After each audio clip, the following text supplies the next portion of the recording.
Bueno, ahora paso con la segunda parte de esta ponencia, que vamos a hablar un poco de manejo de dolor neuropático y analgesia adyuvante. Esta es la agenda del día de hoy. Vamos a hablar un poco de definición, causas, evaluación y tratamiento, y les voy a mostrar un video.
¿Han visto el video? Todo esto siente un paciente con dolor neuropático. Es decir, le quema, le arde, le punza, electrizante, perforante, siente como dolor frío. Si un paciente adulto, imagínense un paciente adulto que se les sea difícil describirlo, imagínense un niño. Existe el dolor neuropático, tenemos definición de dolor neuropático, pero ¿qué tan difícil puede ser evaluarlo en un niño? Entonces, en los pacientes, el dolor neuropático en el paciente oncológico, pues como definición, ya se tiene que es el daño o la consecuencia de una lesión o enfermedad que afecta el sistema somatosensorial. Acá no hablamos de un sistema nervioso central o un sistema nervioso periférico. Esas vendrían a ser las causas. Hablamos de una lesión o enfermedad que afecta el sistema somatosensorial. Pues no hay una definición explícita en el pediátrico. Es una definición general del dolor neuropático. Causas, pues en el paciente oncológico, como ya lo han mencionado también, pues uno de los medicamentos que produce mayor dolor neuropático en los niños es la quimioterapia, que puede tener una lesión aguda, puede tener una lesión crónica, producir una lesión aguda que pueda revertirse o una lesión crónica que ya no puede revertirse más, porque el daño a nivel nervioso es mayor. ¿Ok? La radioterapia o otros tratamientos también me van a generar dolor de tipo neuropático, porque va a haber o isquemia o fibrosis a nivel de los plexos principalmente, o la zona irradiada. El tumor depende de dónde se localice, si es en una zona, por ejemplo, en la columna vertebral, o está relacionado está cerca a un nervio grande, está comprometiendo la médula espinal, etc. Postquirúrgico. Los niños con tumores sólidos como el osteosarcoma hace que también pues una de las la primera indicación sea la amputación. Y esto genera pues un dolor de tipo neuropático como el dolor miembro fantasma, que en diversos estudios y publicaciones puede llegar como prevalencia hasta el 81%. Y cuando hablamos de evaluación, si ya hemos visto, las primeras era solamente para ver intensidad de dolor, nada más, para ver si al niño le duele, es un dolor leve, moderado o severo. Pero un dolor neuropático, ustedes han visto el video, ¿qué tan importante o cuáles son los síntomas que tiene? Eso me va a poder decir el niño cómo yo lo puedo evaluar. Quizás no lo puede interpretar, pero algo está pasando. Uno, tengo que saber qué tipo de tumor tiene, qué tipo de cáncer tiene, ha recibido algún tratamiento que me pueda estar generando. La mamá o el acompañante o el cuidador principal es quien también me ayuda a dar información. Cuando hablamos de evaluación, pues actualmente no existen escalas validadas de dolor neuropático para niños menores de 5 años, pero cuando hablamos de los pacientes oncológicos, existen algunas herramientas que nos puedan ayudar. Ahora les voy a mostrar el Pediatric Modified Total Neuropathy Scale, el PET-MTNS, en el cual fue la primera herramienta que se utilizó para detección del dolor neuropático inducida por quimioterapia en pediátricos, que como utilidad tiene para niños mayores entre los 5 y 18 años, en las cuales me va a valorar ciertas cosas. Antes de ello, mencionar que es tan importante nosotros poder conocer el tipo de dolor que se encuentra asociado al dolor neuropático, si bien quizás no lo pueda revertir, lo puedo manejar. Y los medicamentos, si yo puedo diagnosticar, yo puedo tener una mejor idea de qué tipo de medicamento yo voy a utilizar. Normalmente las guías de dolor neuropático para niños, pues actualmente no hay. Lo que hay son seguimientos o recomendaciones que se hacen basadas en las de dolor neuropático en adultos. Las guías de manejo de dolor neuropático en adultos no hay ni siquiera una de dolor neuropático oncológico. Hay guías de dolor neuropático en adultos. Entonces es importante también que son la mayoría, lo que se le va a presentar son recomendaciones de lo que han hecho mayores estudios en los pacientes con dolor neuropático, especialmente en esta población pediátrica. Ya hemos visto que las causas pues, pueden ser múltiples. No le echemos la culpa solamente a los medicamentos, sino también a la enfermedad o a alguna comorbilidad que el paciente pueda tener. ¿Okay? Eso es algo importante. Dentro de las herramientas que se mencionan para evaluar dolor neuropático en el paciente oncológico, en este artículo, en esta revisión del año pasado, menciona que el Pediatric Modified Total Neuropathy Score, perdón, es una escala que me ayuda en los niños de 5 a 18 años para principalmente evaluar la neuropatía inducida por quimioterapia. Menciona que este tipo de herramienta tiene buena fiabilidad y tiene una buena consistencia, nos ayuda mucho para detección y evaluación, pero menciona que no es tan sensible. Una de las características siempre de una escala es ver qué tanta sensibilidad y qué tanta especificidad tiene, pero recordar también que es una escala, es una herramienta, y también importante es la valoración que nosotros hagamos con el examen físico. Existen otras 3 escalas que normalmente van a variar en relación a la edad, que también son fiables y que la sensibilidad y la especificidad van a variar y no llegan al 80%. Importante entender que hay escalas, como ya lo han mencionado también, que no solamente me van a evaluar dolor, como por ejemplo la BUSAT Pediatric, sino también me van a evaluar otros aspectos del dolor, incluidos cuáles son los desencadenantes, si el paciente toma alguna medicación, el tipo y la cantidad, si esta es una buena escala y me puede ayudar, y menciona que puede ser de utilidad en los pacientes entre los 5 y 17 años. Entonces es importante, y principalmente en los pacientes que son sometidos a cirugía. Y cuando hablamos de esta primera herramienta que se habló que específicamente es para dolor neuropático en los pacientes inducidos por quimioterapia, hablan de que valora los síntomas sensoriales, los síntomas motores, autonómicos, la sensación del roce. ¿Qué tanto el paciente tiene dolor al roce? Uno de los dolores más importantes y más difíciles de controlar es la alodinia. Y la alodinia es el dolor que se presenta frente a un estímulo que no es doloroso. He ahí la evaluación del roce o del tacto ligero, del tacto suave. El examen o la sensación de alfiler, sensación de punzada, sensación de pinchazo.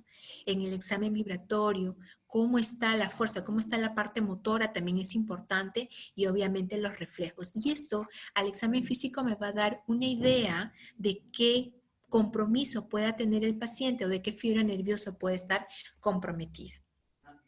Cuando hablamos de tratamiento, hay algunas generalidades que tenemos que abordar. Los analgésicos adyuvantes son medicamentos que cuando se agregan a los analgésicos primarios van a mejorar aún más el control del dolor. ¿Qué quiere decir? Que nosotros, para manejar el dolor neuropático, cuando hablamos del paciente oncológico, generalmente el paciente oncológico no viene con un dolor leve, generalmente, o un porcentaje considerable vienen con un dolor de moderado a severo. Por ende, estos medicamentos adyuvantes o coanalgésicos generalmente en la mayoría de casos van acompañados de un opioide. La gabapentina es un medicamento, los gabapentinoides, dentro de ellos gabapentina y pregabalina, son medicamentos que se encuentran dentro de la primera línea de tratamiento para el dolor neuropático, que como efectos adversos de este tipo de medicamentos se tiene letargo, ataxia, nistagmos, mareos, trastornos de pensamiento, cefaleas, edema periférico y mialgias. no asustarse. Estos síntomas o estos efectos secundarios se ven, ¿ok? Cuando nosotros iniciamos, por eso se inician con dosis bajas, si cuando se inicia, estos síntomas también se hacen, estos efectos adversos también se toleran.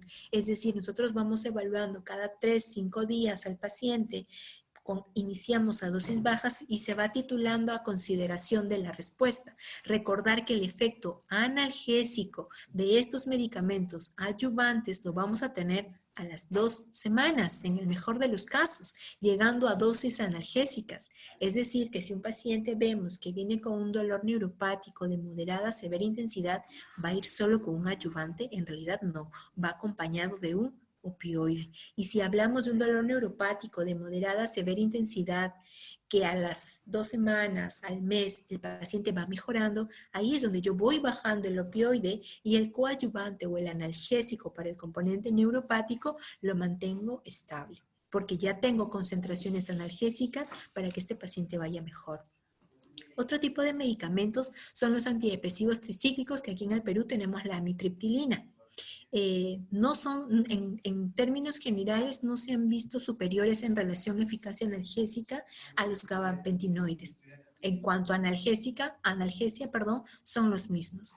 El tratamiento exitoso del dolor neuropático puede requerir líneas sucesivas o concurrentes de terapia. Se menciona que el 50% de pacientes que sufren de dolor neuropático refieren que no están conformes con el tratamiento. ¿Eso qué quiere decir? Que los pacientes no controlan dolor, porque pensamos que estamos ya, ahí más llego, ya no voy a subir más dosis. Entonces es importante ver cómo lo vamos a ir escalonando y la respuesta analgésica. Recordar siempre, tanto en opioides como en estos medicamentos, que yo tengo que equiparar el efecto analgésico con los efectos adversos que puedan presentar. Todos los efectos adversos se pueden tolerar. En niños se recomienda iniciar con dosis bajas e ir incrementando de forma paulativa y ver tolerancia frente a los efectos adversos versus la analgesia adecuada que pueda presentar este paciente. Entonces, en esta tabla yo les muestro todos los medicamentos que se tienen en relación acá a Perú, en relación a la analgesia adyuvante que puede utilizarse en pediatría. Los gabapentinoides, tanto gabapentina o pregabalina, son medicamentos de utilidad. Miren las dosis de inicio de 6 miligramos que se va a ir titulando hasta 24 miligramos kilo. Entonces pueden llegar a dosis tan altas de 1200 dependiendo del peso del niño. ¿Ok? Importante consideración con ambos medicamentos es que esto debe ser corregido si el paciente con falla renal. Y el otro medicamento que me voy a dar acá, vamos a ver acá, perdón, es la amitriptilina, que si ustedes ven la gabapentina lo podemos dar hasta cada 6 horas, la pregabalina hasta cada 2 horas y los antidepresivos tricíclicos como la amitriptilina 1 o 2 veces al día, que a veces son de mayor utilidad y nos puede ayudar mejor en el fraccionamiento. También es importante considerar que cuando damos un tratamiento no quiere decir que más es mejor. Es encontrar una analgesia adecuada, un medicamento que me ayude para los componentes. Por eso es tan importante saber y reconocer qué tipo de dolor tiene este paciente. ¿Solamente es dolor? No, ya sabemos que la intensidad también tiene importancia en ello. Ver si es un dolor nociceptivo, ver si es un dolor neuropático y qué tipo de medicamentos yo puedo elegir en este paciente. Todos los medicamentos son buenos, pero también son buenos cuando los sabemos utilizar. Eso es algo importante y las consideraciones a tener. Con referencia solamente a amitriptilina, menciona que considerar un electrocardiograma si es que el paciente, porque pueda tener riesgo de prolongar el QT, pero esto es a dosis dependiente. En realidad es un buen medicamento que nos ayuda mucho para el componente neuropático. Entonces, ya hemos hablado de la parte farmacológica cuando hablamos de adyuvantes, pero en realidad, como se ha mencionado también previamente, el manejo de dolor no es solamente un tratamiento farmacológico, requiere un abordaje integral del mismo. Por lo tanto, farmacológico, no farmacológico y los procedimientos analgésicos, procedimientos si es que lo amerita. El tratamiento no farmacológico es una parte integral del tratamiento del dolor oncológico con componente neuropático que debe ser utilizado en todas las situaciones dolorosas o potencialmente dolorosas. No basta con darle un fármaco, basta con involucrarse en todos los aspectos. Si bien el que quizás de todos estos métodos no farmacológicos para mejorar el dolor tiene evidencia, el que hasta el momento el que quizás algún tipo de evidencia nos pueda mencionar es la acupuntura en niños. La distracción también se ha observado que tiene una muy buena, muy buena respuesta frente a ello. Ustedes han observado, solo observar lo que mostró Cecilia previamente, cómo distraen al niño frente a una realidad virtual mientras hacen todo el procedimiento que quieren hacerle, y niños de diferentes edades. ¿Qué tan importante es la distracción? Y no solamente bastaría con hacerlo en los niños que van a tener un procedimiento doloroso, sino en términos generales. Y eso es importante conocer. Las consideraciones finales, ya para terminar, es importante que cuando se comparan las dosis pediátricas con las dosis de adultos, los medicamentos específicos para dolor neuropático, se sugiere la posibilidad de que las poblaciones pediátricas estén subdosificadas para el tratamiento. Entonces es importante ver con qué medicamentos yo cuento, con qué dosis voy a iniciar según kilo de peso del paciente, e ir progresando a consideración y equilibrando siempre, al menos cuando hablamos de dolor, del efecto analgésico y de los efectos secundarios. ¿Okay? Las variables individuales de los pacientes a considerar incluyen siempre riesgo-beneficio, siempre respuesta individual, siempre en qué contexto, frente a qué contexto clínico me encuentro yo. Considerar la posibilidad de aumento de dosis de ser necesario. Este aumento de dosis no debe estar limitado por los efectos secundarios, y si es así, cambiar de medicamento. Los medicamentos utilizados para el tratamiento de dolor neuropático en poblaciones adultas, hay varios estudios en manejo de dolor neuropático, especialmente inducido por quimioterapia, donde los inhibidores de la recaptación de serotonina son útiles y se ha visto una gran utilidad. En niños no hay evidencia de ello. En niños se sigue manteniendo la parte de la utilidad del uso de los gabapentinoides y de los antidepresivos tricíclicos cuando hablamos de dolor neuropático. Se recomiendan gabapentinoides y antidepresivos como agentes terapéuticos de primera línea. También se tienen metadona, ketamina, lidocaína, que pueden ser ayudantes útiles para pacientes específicos en los cuales el dolor neuropático sea refractario. ¿Puede haber combinación de un gabapentinoide con un antidepresivo tricíclico? Sí. Ojo que hay que considerar siempre que cuál es mi objetivo terapéutico en analgesia y cuáles son mis efectos adversos. Y ya esta es la última, nuevamente para recordarles que igual para el tratamiento que nosotros vayamos a utilizar, no solamente es un tratamiento farmacológico, hablamos de analgesia multimodal enfocándonos en todos los aspectos, en una analgesia básica, en ayudantes, en rehabilitación, en opioides, intervención psicológica, terapia integrativa, anestesia regional y obviamente viendo calidad de vida. ¿Qué es lo más importante? Controlando muchas veces un solo síntoma, podemos mejorar varios. El sueño, el hambre. ¿Qué niño sin dolor no juega? Ve televisión, sonríe. Qué tan importante es tener esas consideraciones y explicarle muy bien a la familia que pues son medicamentos que son de utilidad y no hay por qué tenerle miedo. ¿Sí? Y esa es la última diapositiva. Bueno, espero que esta actividad haya sido de utilidad para ustedes. Si tuvieran alguna duda, pregunta, gracias.